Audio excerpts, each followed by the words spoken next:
مال جہالت ہے اور آگہی اللہ کا قرب ہے۔ خدا کا خوف کیا جائے تو غریبی کا ڈر نکل جاتا ہے۔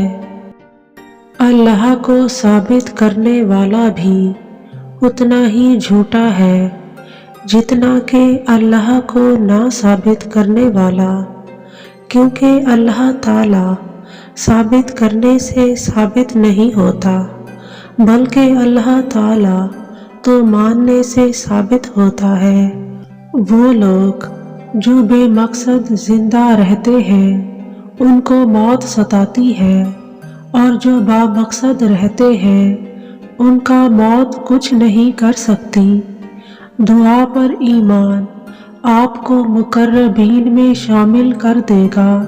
مرنے سے پہلے مرنے کا مطلب یہ ہے کہ ایک کام میں ایسے لگ جانا کہ باقی کے سارے کام اللہ کے سپرد کر دینا اور عارضی طور پر گم ہو جانا۔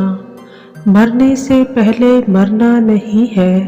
نفس کی دنیا کا اور پیمانہ ہے اور روح کی دنیا کا اور پیمانہ ہے۔ دانائی یہ ہے کہ آپ کا عمل آپ کے علم کے تابع ہو۔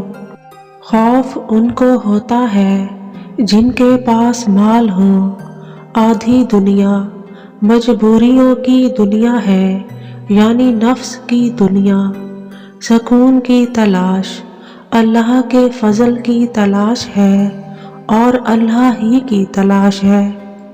وہ مبلغ جو ذاتی طور پر برا بھلا سننے کے لیے تیار ہے اور صرف اللہ کا پیغام سنانے کے لیے سفر کر رہا ہے، اصل میں وہ ہے مبلغ۔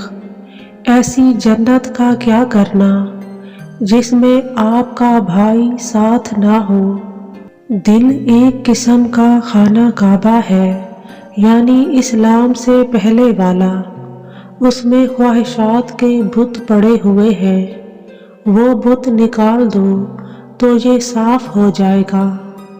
اہل تکوین وہ لوگ ہوتے ہیں جو خالق کی منشا کو اپنی منشا بنا کے پیش کر دیتے ہیں۔ اللہ تعالی کی طرف رجوع کرنے سے آدمی فنا سے نکل جاتا ہے۔